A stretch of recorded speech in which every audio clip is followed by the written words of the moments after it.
Okay, I wasn't going to start there, but how is your fucking book? Tell me, because that's Oh where we ended man. last time. You know what though? I finished a chapter and it took me a long time because um I tried to do something well, you'll understand this, where there was an event, which I won't go into but it's kind of a confrontation between me and my father, who's since passed away, my stepfather actually. And what I try to do is, you know, tell the story of that encounter, but kind of have some like where it flashes back and also tells a story of like, our history. And it was hard, man, because I just think in a linear kind of way. And so, I wrote it was like I was telling two different stories in one chapter, but I thought it would, in almost more of a cinematic kind of way, the way you see a television show where they do the flashbacks and so on. And I finally got it where I think it needed to be, but man, it took some work. Yeah. Well, obviously, Good morning, cinematically. Eric. How you doing, bud? I'm sorry. I'm glad to see at least one or two of my fans are awake at this Eric, hour. I just watched Eric and Nick. Can't think of his I surname. haven't had a chance to see that, but I Yeah, knew about I it. saw you restacked it, so I was going through your notes and Yeah, intelligent masculinity. And so I sent a note to Nick, yeah. Eric, if you want to do this too. I'd love to jump on a live Gem, and I'm going to ask you actually as well. This is one of the things I wanted to talk about with you. I would Okay. love to jump on a live and talk about intelligent. Well, I hadn't even heard that phrase, intelligent masculinity. Let me tell you something. I don't know the exact date, but I guess one day next week I'm going to be doing a segment of that with Nick also. Are you? And yeah, I'm gonna so let's wait until after I do that. So I'm a little more Okay. intelligent myself on just what that means. And I'm not Okay. quite sure that I'm not being set up as an example of what not to do. I mean, no, I'm just kidding. I know you wouldn't Yeah, do that. yeah. I would love to jump on that too. I mean, just because. Okay, I'll start with this. Tell me about men. Tell me about the crisis in men, right? Because it would be I'm sorry, I know it's 9 in the morning. Well, no, But it's not even that's not it's not a reaction to that. It is okay. men need to quit whining. We've shit has gone our way. I mean, come on. What do we got to be upset about? So I don't know. And maybe I'm being a little cavalier about it, but it's like, oh, so women are tired of us hitting on them at work and now our life is ruined. I mean, what? And as far as white guys go, shit's kind of gone pretty well for them. I mean, in the whole, right? Right. So Yeah. I don't know. I may be the wrong guy to they as and as a man, they have no sympathy from me. And of course, some it's some men, but it's a whole lot of some men. I mean that because I'm just seeing that I've got a son that hopefully is not on this live stream and but he's in his mid 30s and every other so I have two sons from my first marriage. One is on what? Oh, he'll be 40 in a few months. I know I don't look that old, but yeah, No, he'll I be thought you were 40. 21. And then I have one that's, I guess, in his mid 30s. And then Shannon and I have our kids that are Yeah. 20 and 22. So I'm covering a whole lot of different cohorts, right? Yeah. Yeah.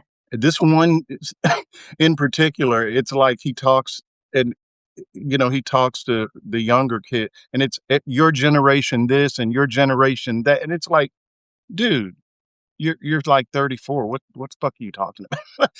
You sound like Johnny Appleseed or some old, geezer. Your generation just doesn't know. I mean, I just don't really have sympathy for that shit. I just don't. I don't know.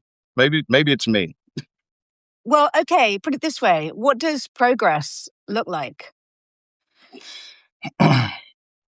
Well, I'll give an example. 2 sets of kids. The way I raised my second set of kids, totally different. I had so much more patience.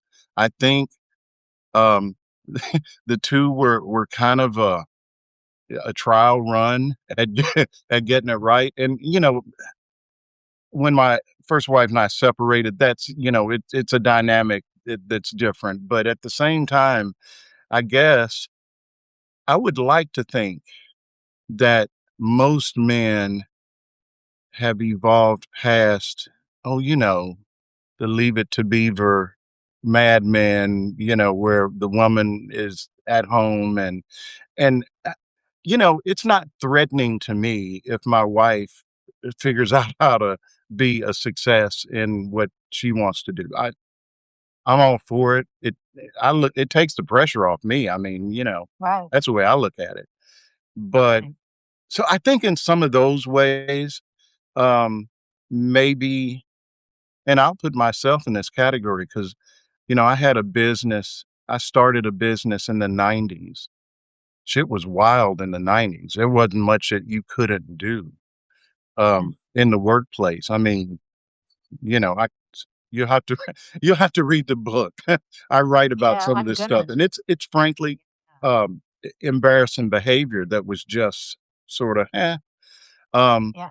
I feel like the way I interact with women in a general sense is different. Um, and I think maybe in a respect way, if you know what I'm saying. And not that I was out here, being like MAGA, the shit that you see these guys do, but I just think I was one of 4 boys, or I am one of 4 boys. We were raised to like go on the hunt. I mean, that's just the way we came up, and I think um, probably some of it's to do with age, and some of it's to do with just um, evolving not maybe culturally or socially, maybe is a better word, right? Um, yeah. Uh, I mean, I can remember, and granted, I was in a area of business that is very much unlike, finance, very different Yeah. in a lot of ways, but it was just wide open. The stuff you might say to a woman, like we would have interns, for example, every spring, they'd come in after between college, so summer job stuff. Yeah.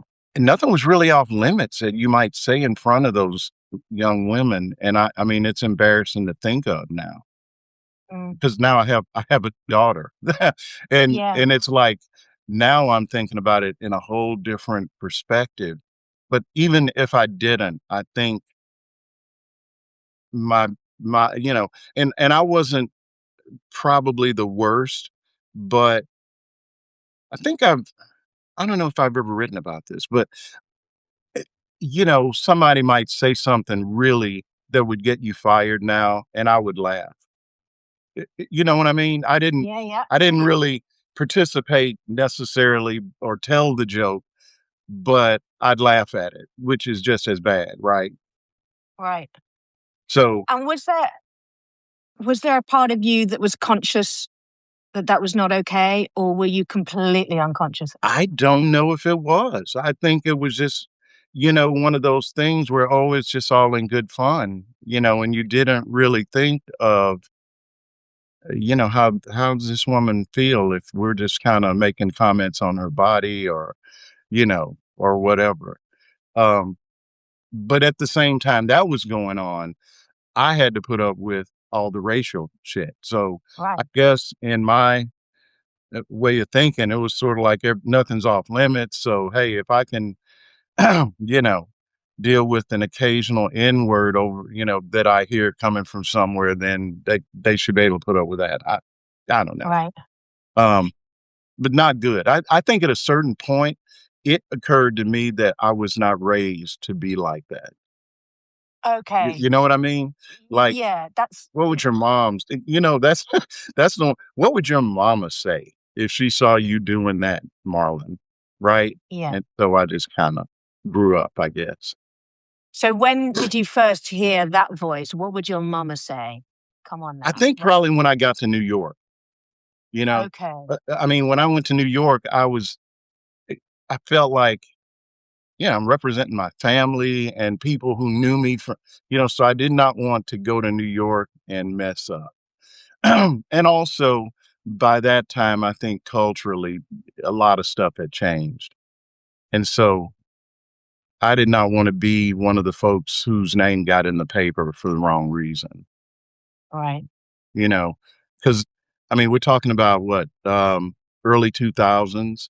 Right. So, um, not Me Too, but there were certainly instances where, at some of the big firms where women were pushing back on that shit. And Yeah. so yeah, um,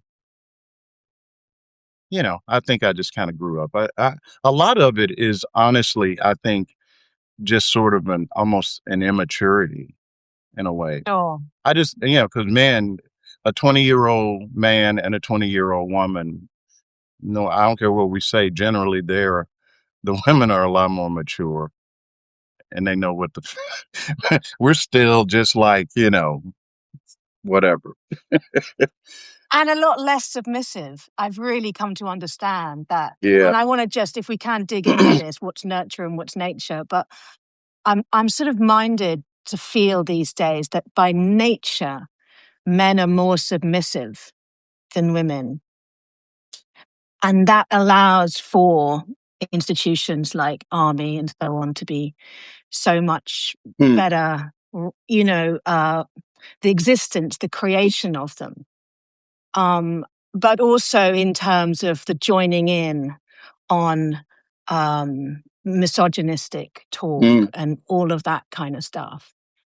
Um, and I really want to talk to white men, obviously, around this I because can't help you there. where's I know I want to jump on Nick, whatever his surname is, and talk to him about this as well, because it's for a group of humans who've really had it good for a really really long time, white Yeah, I men, know.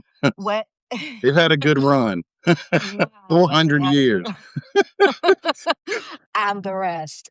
Where's the bit? Does every man at some point, whether they admit it or not, get that small voice in the back of their head going, this isn't cool and this isn't right? Or is it only men who've experienced other kinds of suffering that got the kind of so I know you can't answer that, but I Yeah, really want to dig into. that's a tough question. I don't know that I can answer it, but I Yeah, just know my experience is and it's not it, it, I was raised right, man. I have to say, I yeah, mean, my parents did a good job on us. I mean, I they they ultimately got divorced, but by then I was, the work was done pretty much. I was yeah. already in college. My youngest brother was in high school, and you can tell the difference, I think, with my younger brothers and me. Just that they didn't quite get finished off, and the Right. parenting part of it. I mean, nobody went to jail or anything like that, but I just think, um, as I think about it, I was the test case. So all the bad parenting, so I got the corporal punishment, I got my little ass whipped with a variety of different, tools and and stuff, and so by the time they got to my youngest brother, they were just tired. He kinda Yeah. he just kinda skated. They were like, "Okay, watch your brother and just whatever he does, Yeah. you do." Yeah, yeah. Yeah, I'm the youngest of 5, Mm, and, by then, I'm not sure they even noticed my name. yeah. I'm I'm just telling like you, everything that I mean, it was like, man, I'm looking at those guys and they were like driving and going places and doing stuff. And I was like, wait a minute, yeah, what I happened? wasn't allowed. No, I was raised a lot more hands on, let's say, Yeah. but that's okay. Yeah. Yeah, I mean, look, we all have different. Every child in a family has different parents. Well, it's like I said, my first two children, they got to see, Marlon with the black hat on, and Yeah. and I was the enforcer. So if somebody did something crazy, wait till your dad gets home and he'll handle it. Now, Without knowing anything about your father, did you feel your father coming through at moments, whether you liked that or not, in your parenting? yeah, yeah. I mean, well, I psychologically, I guess we repeat kind of what we got, and so, I got my little ass whipped with a switch, and so did my first two kids. By the time, Shannon and I had kids, I first of all, our oldest daughter, it's a girl, and so you just kind of, it's a whole different ball game in how you treat little girls, and I didn't have the heart to spank this kid. It just wasn't something I wanted to do, and so neither of our kids together have ever been, hit or anything like that. There are other ways. Take that damn PlayStation away. Let me tell you, that you get more mileage out of that than, Yeah, yeah, all the spankings in the world. Take away the internet access, and yeah, if yeah. so, yeah, they're just different ways to deal with it as opposed to like physical, stuff. Right. Which we can all agree is not ideal. But that thing about treating girls and boys differently, I mean, because that's the bit I want to dig into, not necessarily today, but in general, I'm always Okay, digging into it between I'm all for it. nurture and right, okay, between nurture and nature, because right from the get go, they're treated differently, and it sets something in play that is necessarily unhelpful, I think, as they grow older in terms of fitting some sort of mold, which, and these are arbitrary molds, right? They're Mhm. patriarchal molds, and men are like this and women are like this. So, can you just off the top of your head, what to you, in a man, what, like, and these are general aspects that we all agree on, what's nurture and what's nature? Like in you, what's nurture, what's Well, nature? I can tell you just a real simple thing. I Mhm, tell my kids I love them all the time, and I'm not making mhm, this up. I don't ever remember, and I was raised by a stepfather, neither here nor there, but just for the record, mhm, I don't remember him ever telling me that he loved me. mhm. I just, he may have, but I just don't remember it. Yeah. Okay. Um, I don't know if, ooh, a cat. Yeah. This is Percy. Oh, yeah. Okay. Oh. I've got three of them running around here, and hopefully they don't hear a meow or they'll be up here too. They'll be jealous. But yeah, my mother and her side of the family, um, very different. A lot of nurture, a lot of, Yeah. she, aunts and uncles always around, all that kind of stuff. My father didn't really have that family connection, right? He Mm, was raised by his grandmother, and so yeah, I just didn't get that. Now, on the other hand, what I did, I will give him credit for, um, a lot of the stuff that I do now. I mean, it just came in a different way, in a much harsher way. Um, but just reading and knowing, and the importance of, and I say this as a college dropout, the importance of education, yeah. which I didn't do College so dropout. well Yeah. at that point, but I Mm, tried to make up for it. mm, But yeah, all of that kind of stuff, and he, he had assigned each, there were four of us, and it's like, okay, you're going to be a doctor, and you're going to be this, and you're going to. So he was all into that kind of aspect of parenting. It didn't really work on me. Um, mm, in fact, when I got hired by uh, this company in Little Rock that I worked for like a decade, um, by then the two of them had divorced. But I was trying to sort of stay neutral. right, unsuccessfully, Mm. and as it turned out, but he actually, and he said this to me as a compliment. He said, "You know, you're the last one of my kids that I thought would amount to anything." Like, I'd really surprised him. And I mean, by this point, I'm grown I guess I was in my mid-20s, early 20s or something like that, but it well, it's decades later, and I still remember it. Right? I bet you It's do. 30 something years later, but I just was like, "Wow, he never had really much of an expectation that I would amount to anything." So, me just getting a job at a place was like more than he than he ever thought. So, uh, I suspect some of that had to do with the fact that I was not his natural son. Getting kinda deep early in the morning here, but I'm just saying that Yeah, kinda sorry about thing that. really freaking, and I'm sure everybody out there has one of those kinda stories, right? Where it just shook me, and I still think about it. And Yeah, I so bet you do. that I think, not so maybe not so much now, but back then, it drove the shit out of me. I was gonna really show this guy. Yeah. I don't know that I was thinking about it that way then, but I know it was like, "Oh, really? So you didn't think I was gonna be shit? Well, let me show you."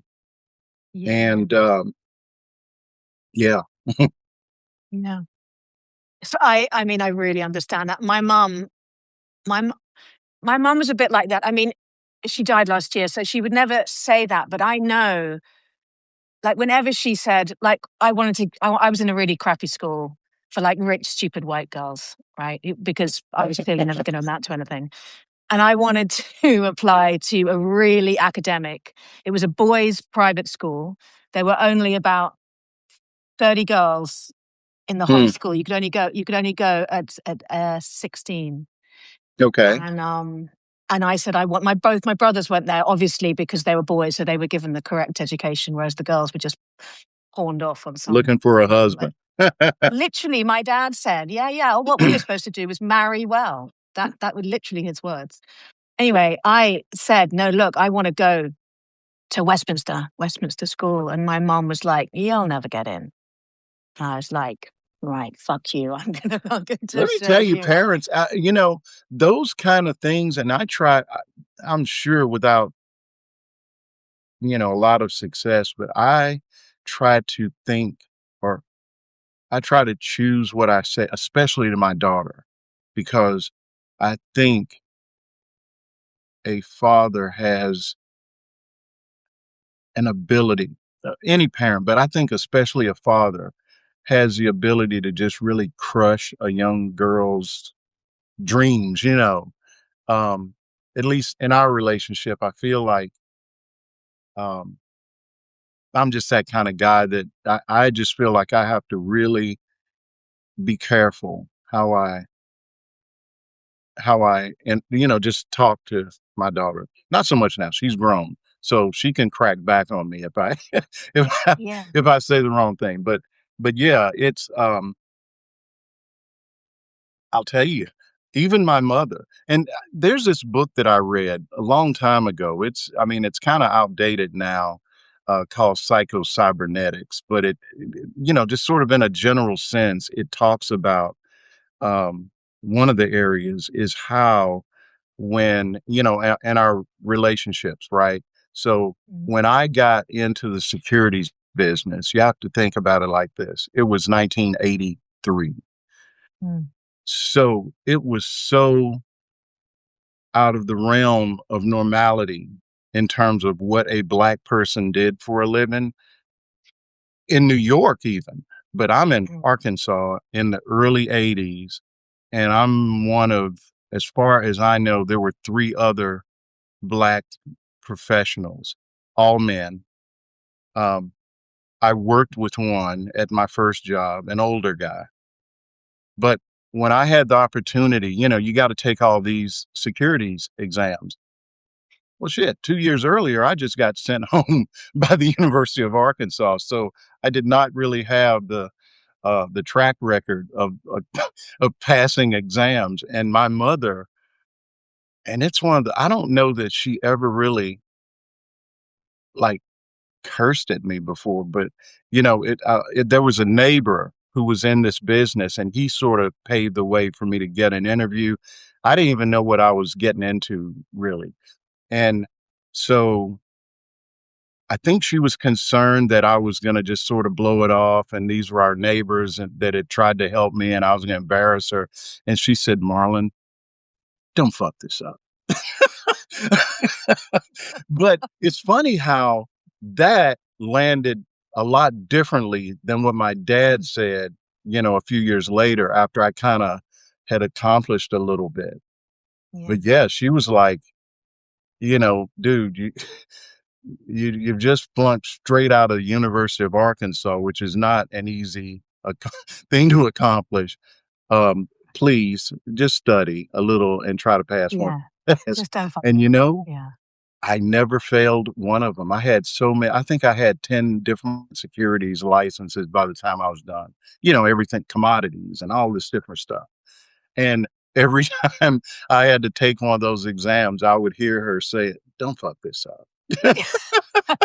Please, It's such a for me, please don't fuck this up, Marlon. in such a different way. It's such a different. I mean, both those phrases from your mom and then from your dad 2 years later. There's short phrases Yeah, that but have the impact is so chalk and cheese. It's yeah. just I mean, remarkable. and she said it in a way that was hopeful for me, Yeah. for me to, come on, dude, you can, I don't know if you can do it, but try. And my dad was like, "Damn, you really did that? I'm surprised." Was there Parent. an edge of competitiveness there with your dad? I think it was more on his part than mine. It That's what I wasn't, mean. Yeah, I that's what mean, I I'm a mean. competitive person for sure, but I think he wanted my, I, and I'm saying this with the benefit of other conversations, but I think he really wanted his kids, right, Right. to do whatever. I don't know. And so here I come.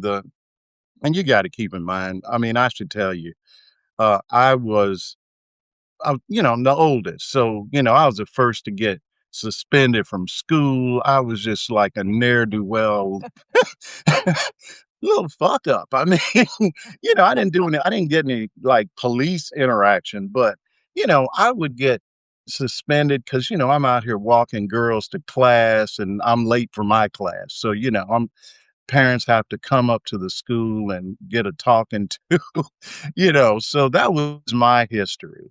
And my younger brothers were all just great students and, straight A's, all that kind of stuff. One of them was like student body president, all that kind of thing. And here I'm over Yeah, here, yeah. just, Yeah, yeah.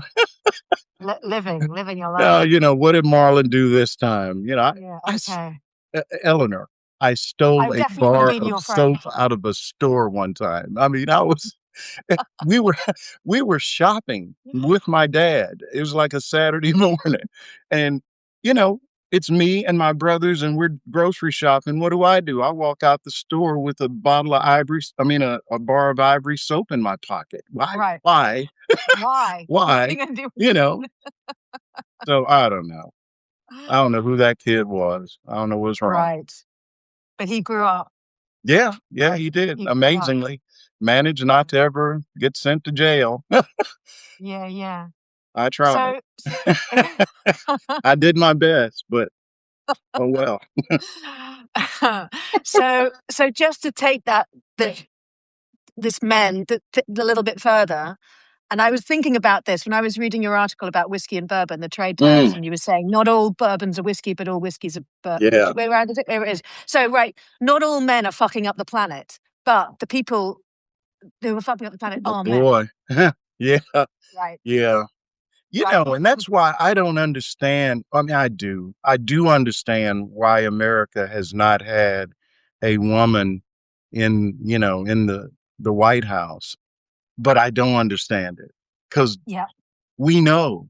who's the problem, We right? know. We Yeah. know. And I just as I was preparing for for this conversation, I'm listening to, just the foolishness Yeah. that's going on. I mean, really, it's just such a waste of resources. And, I just feel like a woman would get in there and just straighten some shit out. Of course we would. And it's not that hard.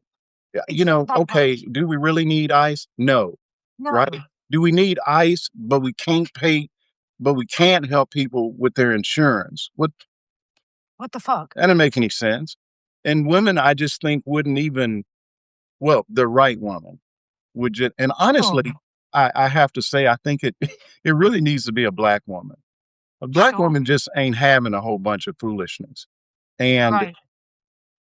I don't know who that black woman would be, but I can just see in my mind, the, just a person who's just not for any nonsense, Yeah. and we've got some of the most unserious people. Just a collection of them, then they've all gotten into Washington, all on the same side of the fence. And I do not understand why people don't demand more of these folks. It just it blows me away. And I've been around long enough, if I could Yeah. just finish, uh, Yeah. Yeah. where I used to know some Republicans. I actually voted uh, for a few Republicans Yeah. that I knew well in Arkansas. They were just regular guys. The existence of this whole MAGA thing, it just didn't exist. And I'm not saying that. I've always thought Republicans, in a general sense, leaned hard towards racism, but it used to be a lot more subtle Yeah. than it is now. It's just like, bleh. Yeah. What about it? Yeah, I said the N word. What about it? Yeah. Yeah. So Same in the I, UK. I just can't really understand why people are putting up with this. I mean, Americans. Sure. So, as well as there's racism in there, there's misogyny in there. Is there Yes. laziness? Is there laziness of habit in I what need to else is in address there? something. I just saw in the comments someone said that it's problematic to say the woman must be of a certain race. And I would challenge that by saying it only became a problem when the person ceased to be a white person by default. I mean, look, we've had, Yeah, yeah, what are yeah. we Right, on, right. 47? We're on the 47th president, And right? how many have been black women? One guy has been a non-white man. Yeah, right, And what? We think that solved it? right. We've Now, done that. I'm not, look, everybody's entitled to their own opinion. I got it. But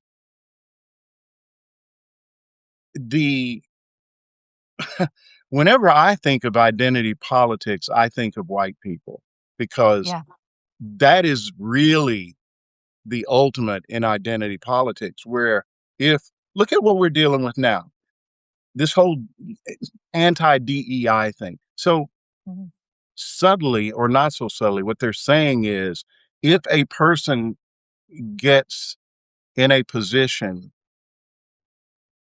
who is not white, who yes, is not a white man, there must be a problem.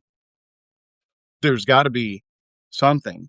And yet, look at who's in the White House now. These are, I'm telling you, collectively, none of these people could get a job in a Taco Bell, right? I mean, you got a Secretary of Education who doesn't even know history. She doesn't know the first thing about teaching. The one before her, DeVos, her kids never even went to public school, and she's in charge of public schools. You look at Pete Hegseth, for God's sake. do we have to look at Pete But Hegseth? because he's a white man, that's good enough. And so, yeah, I said a black woman should be president. That doesn't mean that it should be handed to her. But I'm just simply saying what we've been doing ain't working. the idea that it's just by default going to be a white guy hadn't been working that well, not lately. So I'm not the least bit embarrassed by saying that. Like I No, said, that doesn't mean just some random black woman should get the job just because she's a black woman. But no. when Joe Biden said, "Hey, I want to nominate a black woman for the Supreme Court," those were the kind of comments that kind of came out. Not to pick on this person who said that.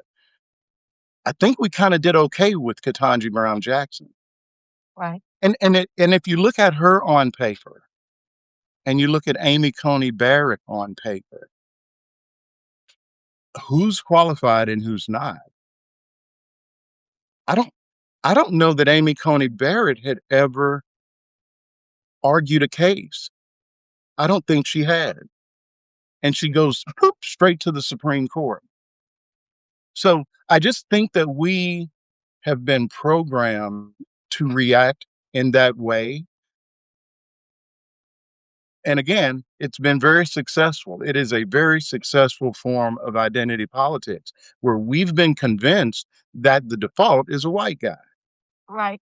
Right. And And when it's not, everybody's like, everything else ooh, in a diversion. yeah, they must have really given that guy the job. Yeah. I got some of that in finance, especially early on. Yeah.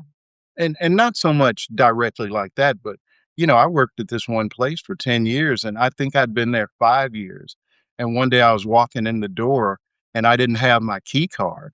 And some young white kid challenged me like, can I help you? And it was like his reaction to me was, you've got to be in the wrong place. Right. So I don't know. Didn't mean to preach, but that kind of stuff. No, no, you preach away. And that's the bedrock that white male is the default from which everything else springs. That's the bedrock that is yet to be blown apart. We Yeah, still haven't done and it's that. gotta get busted because Yeah. when you have a guy that is as unqualified, I mean, think of what America told us. Obama, my gosh, what didn't this guy have on his resume? Harvard, editor of the whatever the Harvard, newspaper is and all this stuff. And, he was like so qualified and it was still not enough, really. Yeah. Yeah. And then we follow it up. It's almost like America said, let me show you something, black folks. Any white guy can be president, even this guy, right? If he's a white guy. I mean, Yeah. because Yeah. who could they have picked? I'm telling you that I think my kids are more knowledgeable about, about just basic governance than Donald Trump. I don't think this guy's very No smart at doubt. all. He's a moron. I mean, I think we can No, all he agree on that. he hasn't had to know much. No, he hasn't because he's a white male. He literally hasn't had to. He makes it real He, hard for white dudes because they they they voted for this guy. yeah, And yeah. now I will tell you something. Um, it was a few months. Oh, I'll tell you when it was because um, the whole situation in Israel had just happened. Hamas had just so what's that? 2.5 years ago, maybe three. Hmm. I was having breakfast with this guy Mm. that um, we knew each other's politics. And I think he had I think he was trying to just sort me out. And I don't think he had really ever spent that much time with um around anybody black, like on a personal level. So we'd have breakfast and we kind of talk about stuff. And I don't know, we were talking about I think Israel. And at some point I just mentioned Kamala Harris's name.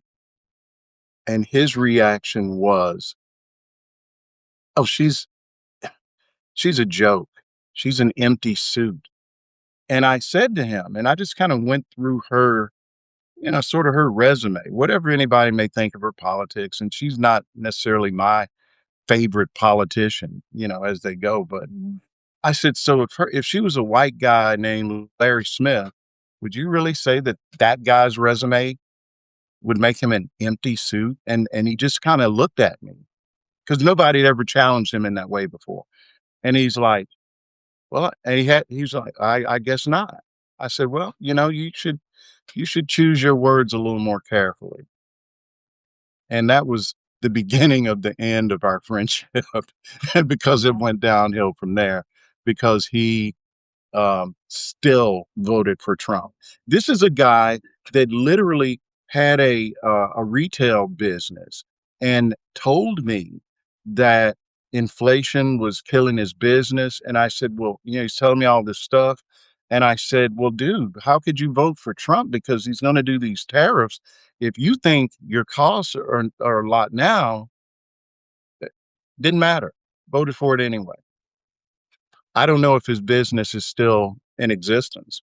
Maybe not, but But even not, I would suspect that even if he's gone out of business, he still won't ascribe that to Trump. I was Mhm, chatting with someone the other day, and they'd been chatting with somebody who voted for Trump, and they were saying, oh, they were just coming out with all these policies that weren't true and stuff that didn't happen, and so my friend was saying, well, just on data, they were just bringing up the stats that, well, that's not true, well, mhm, that's not true, but the guy still said, I vote for him because he tells the truth, even though blatantly the stats are on the table, right?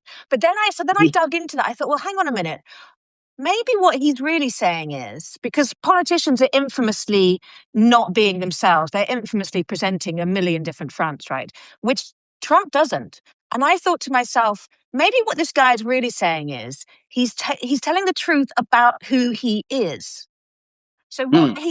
what the guy's Oh, well, experienced, that is a fact. He doesn't hide who he is at all. right. And that, I think, the fact that he doesn't hide who he is, that experience of that's a truth. Hmm, It overlays all of the lies because more than anything, it feels like to be with somebody like right now, you and I, we're looking each other dead in the eye and we're being ourselves. And the joy and peace of that is beautiful, isn't it? It's like I'm yep, being me, you're being you. We found a shared space, we're talking. And our systems relax, our nervous systems. We know I'm looking at you and you're looking at me. That experience isn't everyone's everyday experience. It's certainly the experience I go out to seek whenever I have any engagement with anyone because I want to meet the real person. So when you get a politician as abhorrent as the one who's ruling your country right now, that aspect of him, I was proposing that aspect of him overlays, it trumps everything else. hmm. Do you know? Does that make any sense? Yeah, I hadn't thought about it that way. I mean, I guess I think I think you're right, and I think it also means they like what they see, Which is horrifying. right? That's the It's horrifying bit. Yeah, Yeah, he yeah, tells the truth. He's a racist, lying, uh, uh, you know, unfaithful, uh, whatever, son of a bitch, right? yeah. I Right, like that kind of guy. right. That's That's that's my the kind bit of that guy. makes right. Yeah, that's the bit that It's makes my something. heart hurt. It's Yeah. something. It really tells us a lot more about us than it does about him, right? I mean, Yeah, yeah, yeah, yeah. but by the same token, it's it's kind of like how different groups of people look at the same thing and see something different because Mhm. when I looked at this guy, I saw the same exact things, and those were the reasons I didn't want this guy within 100 feet of the White House. Yeah, But there's a segment of America, to your point, that you know that's their jam. It's my kind of that's the guy. guy. He'll put those darkies in place. I mean, what? My African American. I mean, he's that guy, and He's they that like guy. it. But they don't seem to take the next step. And the step where, is that helpful to me or harmful to me? Okay. And that's the part that, like I said, I got a guy sitting here telling me I'm about to go out of business. All these bad things are happening. Can't afford to hire people. Nobody will work for me, blah, blah, blah. But I'm going to hire that guy over there because he'll make it worse. What is the logic? What is the logic behind that? Well, there isn't. There isn't any logic. It's a feelings thing, I guess. Yeah. Which makes Not my area of expertise, but it's just, we talk about this so much in our house. Mm. The cognitive dissonance, I guess it is. Yeah. I mean, this, to use this same anonymous guy as an example, tariffs. I I'm explaining to him how bad tariffs are going to be for his business. And his response was, well, I don't think he's going to do that. I don't like tariffs anyway. Well, he's telling you he's gonna. Yeah. And He can't be more plain. well, and then he started to question my expertise. And I'm like, dude, I don't know. I mean, I'm not an economist, but people don't realize how immersed you have to be in just current economics, the goings on, the reports and what the Fed's doing to do any kind of if you're, I didn't deal with mom and pop. I was dealing with institutions like, oh, I don't know. The state of New York was a client of mine. Microsoft was a client. All these different. You can't just stumble into these guys with a line of bullshit. you know, you can't just say I'm black. Come on, man, hook me up. I mean, no, it doesn't work like that, right? You have to really not only know what yesterday's unemployment numbers were. You have to have a view of what you think it means. And so I did that for 30 years, and I got a guy who owns a smoothie shop questioning whether I know what I'm talking about, but he'll listen to Trump. Hell, I know. that's kind of what we're dealing with, Send right? up the flares. That's what we're dealing with. Yeah. And that cognitive dissonance, that's the bit that I Hmm. would love to understand. I would love to understand the en masse cognitive dissonance, which does your smoothie guide. That's the perfect example. And and then en masse, what the fuck is happening there? And I wonder whether, again, this world that we've created that's such a web of lies in terms of, and I'm going to use the T word, trauma. I'm sorry. Somebody thought, Yeah. apparently, maybe they're laughing at me, or I don't know. Hopefully it's I me mean, and not you. maybe It's it's me. your That's all show. right. I can take it. I know. I mean, but this stuff, you have to laugh at it because it does. If it, you could make like an episode of Seinfeld or some, Hmm. Curb Your Enthusiasm. I'm Me. literally a guy who owns a smoothie shop, and then I'm over here 30 years in finance. I don't know, a decade on Wall Street, all this shit, and he's like, well, I just don't know about your theory. you know, so yeah, we kind of laugh about it. You know, life is strange. And on that, tell me what's happening at the Fed. You're the person I want to ask about that. Hey, I think Jerome Powell's kind of a real one. He just sort of, in his way, told Trump to fuck off. Yeah. I, I don't think people understand. Just the average folks out here that hear the Fed. First of all, these tariffs have really hurt the dollar. So the Fed is dealing, they're in a really, I don't know that I've seen it. Maybe I'm pretty sure it happened in the 70s, stagflation, they call it. Yeah. Yeah. But the difference is at that time, they were dealing with people who had good sense, in terms of the administration. And Trump is just out here saying stuff and doing things that just don't make any kind of economic sense.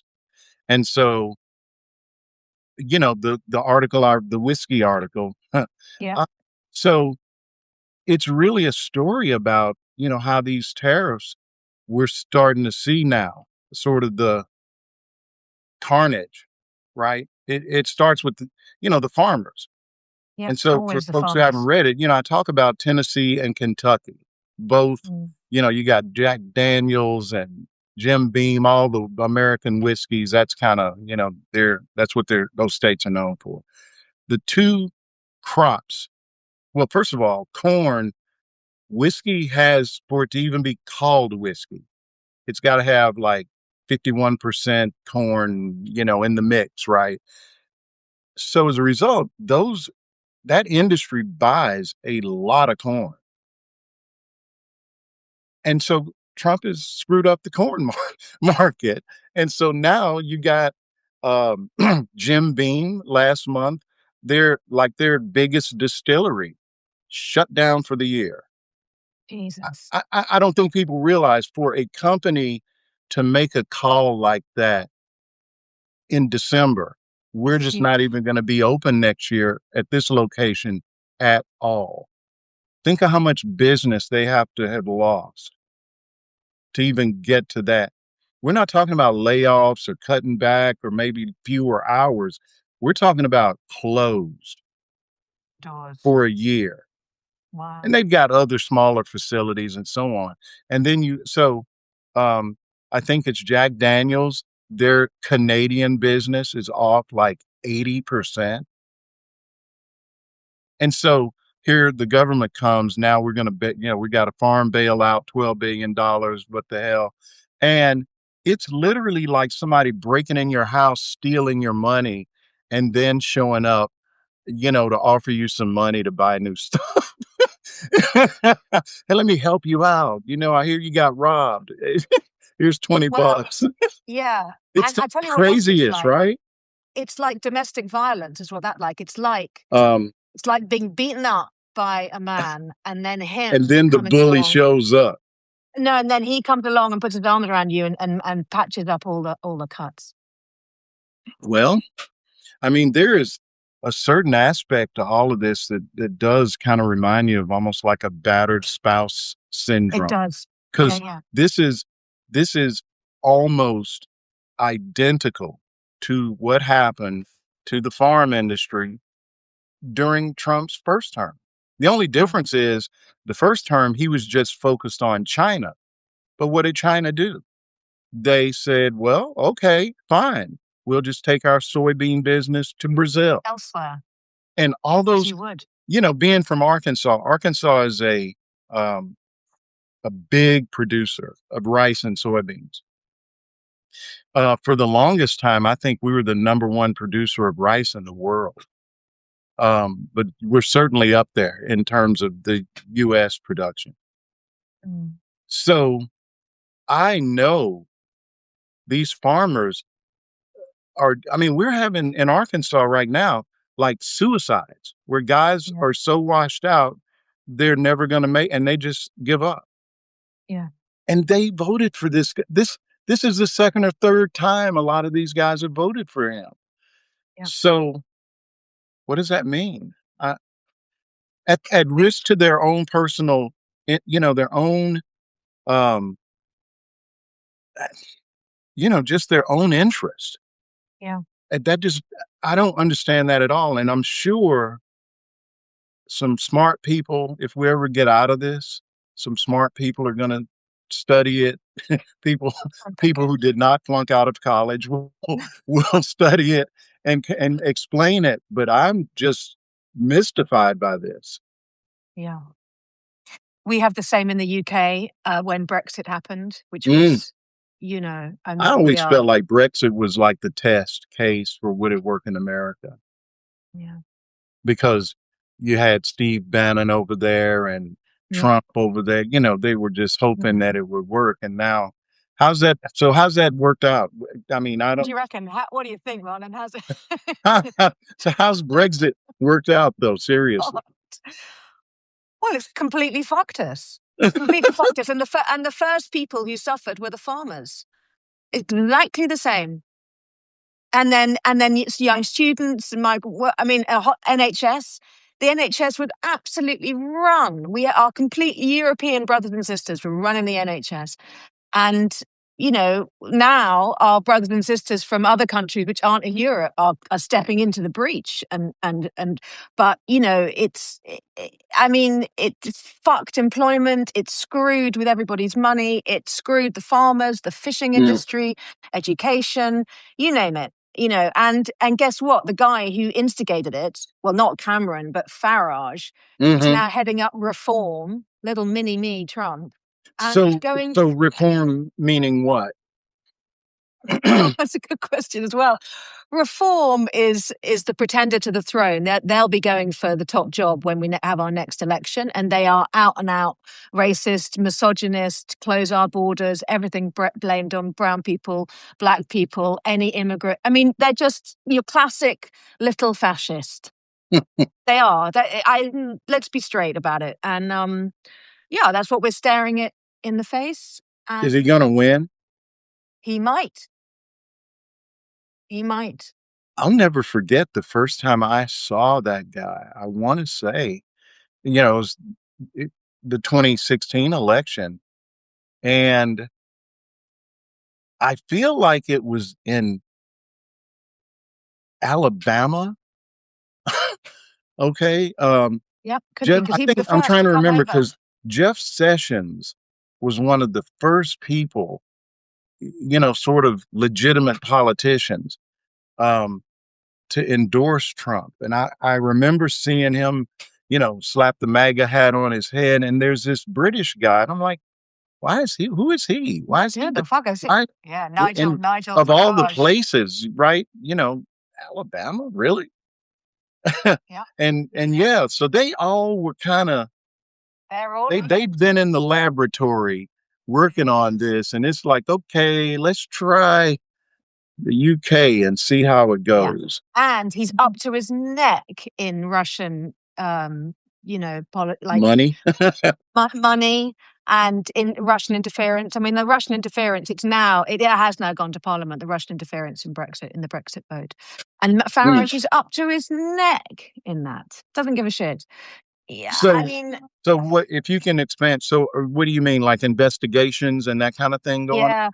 Yeah. There's so Carol Cadwallader is a brilliant independent, right? Oh, of yeah. course you do. Like we've exchanged on this, right? So, so she has been pushing it for a long time. I think it's the Cambridge Analytica Palantir, that whole kind of mess, right? So she's been pushing it for a long time, and she raised a petition that the government would investigate Russian interference in the Brexit vote. And I've just seen it's just raised. We have a rule here that if you get X amount of signatures, it has to go to Parliament to be debated, and it has gone to Parliament to be debated. So it's one step. If you believe in the system, that's how the system works, and it's now gone to debate. I mean, it's if you obviously I read her, and so do you, and the evidence is absolutely. Even a college dropout can see that all roads lead to this dividing up of the globe between Russia, America, and China. I get that. But speaking of China, man, talk about getting played. Yeah, I know. They have just, and I got no particular love for China, but man, as a game recognizes game, man, think about it. Yeah. She is just kind of sitting back in the cut, and he's just letting Trump make a fool out of himself and go to sleep in meetings, and he's just over there like, well, if those American tariffs are too much for you, we got stuff over here.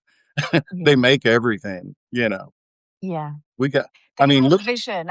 I think that's what I admire. I know love lost for me either, but I really. But I know you got to respect it, though. I respect it. The long game vision is. What they have done with electric vehicles. I understand why we, don't want them here, because some of the, every time I post something about Chinese EVs, the, battalion of Elon Musk defenders like come out of the woodwork. I don't know, boy, it's something. You know, that's trash. Those cars fall apart. Blah, blah, blah, blah. And it's like, well, why are people continuing to buy them? They're buying more of them than they're buying. I mean, a Tesla.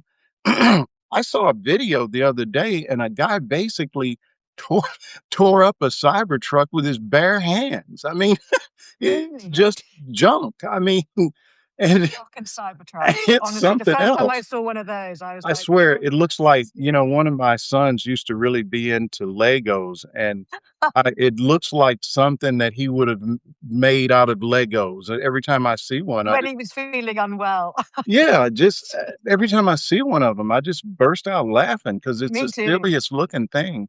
It And on the is this. inside, the honestly, it is an abomination. And you look at when you see the CEO of Ford Motor Company driving a Chinese EV, not because he's got to, because he's scared. He has said this. I'm trying to Right. figure out how we can possibly compete with this. Yeah. It's what they're doing is we should just take notes. Right. But, Yeah. we got Americans running around here thinking we invented the automobile, I know. I know. It's like, yeah, I'm starting to think we're a lost cause. You're not. You're not we're, because America we're, is full we're of just, people. it's like, come on, people, just read I know. something, I a little just bit of read it. something. Come on, I know. I know. learn some stuff. Jeez. I know. Well, no, one thing Trump has successfully done is that he has made it cool to just be totally ignorant about it, pretty much everything. I mean, I forget who um, wrote the book, but I think about all the time the death of expertise. Yep. You know, I mean, that's what we're looking at. That's what we're looking at. Yeah. I want to say it's a phase. I want to say that. I'm going to say it because I'm an optimist, but that is where we are right now. I know the first step is to recognize that is the truth. Yeah. Yeah. So what do we do?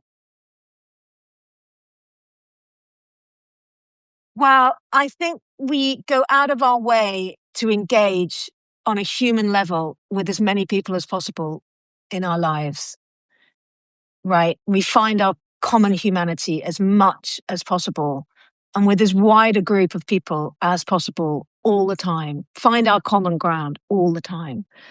I think that's something I do. It's what I love doing is engaging on a human level. And especially, I'm open to engaging with people, not only with people who don't share my views, but I'm open to engaging with people who I would find frightening and abhorrent in their views, just to try and find some common humanity, because changing someone's mind with words never works. But people's hearts change when they connect with another human being. That's evidenced. It's a long game. It's not a quick fix, but that's one thing which I know is the truth and works, and we must keep doing it. Yeah. I think at the same time, yeah, it is a long game, but Yeah. we have to recognize that we didn't get where we are overnight. We did not. So Yeah. it's going to take a minute. I mean, Yeah. It's going to the take a minute. the rise of Christian nationalism in American politics, it didn't just start with Trump. And No. I think one of the biggest mistakes we can make is thinking, and I think it's maybe in a sense the mistake Biden, that administration made was um, thinking that, oh, if we can just get rid of Trump, we'll be okay. Yeah. And that was me. Yeah. He misread. yeah, If we badly. could You know, just kind this, of, yeah, yeah, if we it's could been just kind kind of of a get back to normal, everything will be okay.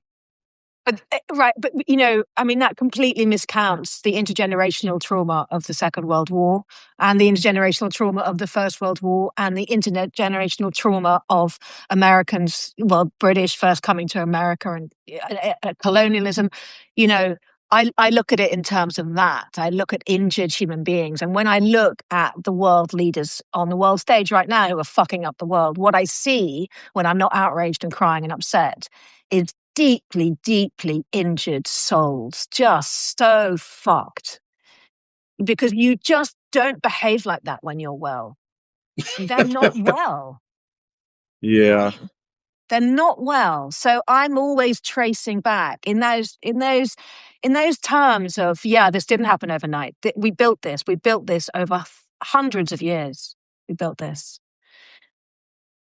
But as well, you and I, as parents, right? We're like, okay. And even if we weren't parents, as human beings on this planet engaging with young people, um, we can still have impact. Those little mending moments can keep happening and keep happening and keep happening. Because I do think the default of humans is for connection and love and kindness. That's the default. So anybody not in that state has been injured out of it.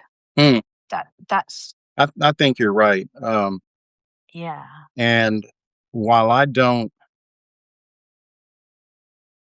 I'm past the point of, I think after the 2016 election, a lot of us, myself included, spent a lot of time trying to convince people or educate them on why this was a bad call. And but at this point, I figure the people who are still down with Trump after all of this, there's no saving them. But at the same time, um, I live in a community where I am in the distinct minority, um, in a lot of ways as a black person, but just in terms of my political point of view.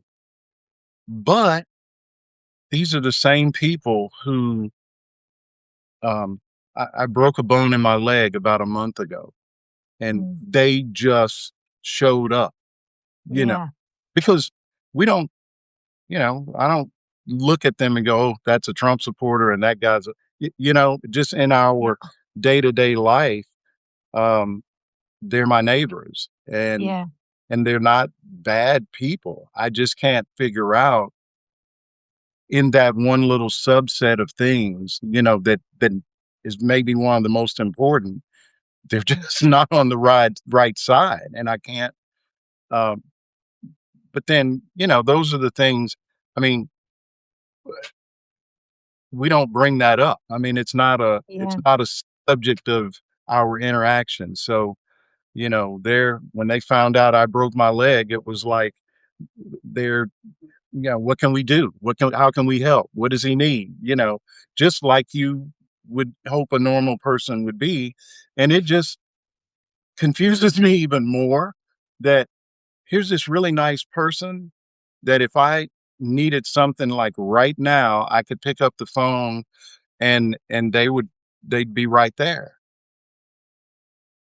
But why did they support Trump? I don't it doesn't add up, does it?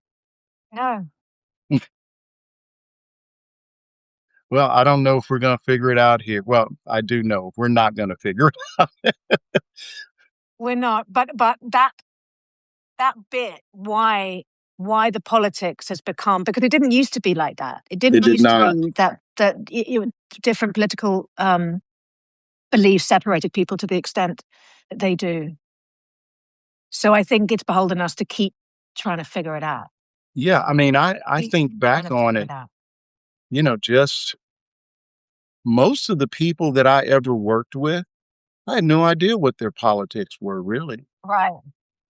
I mean, nobody I think it started to be important or come out with Obama.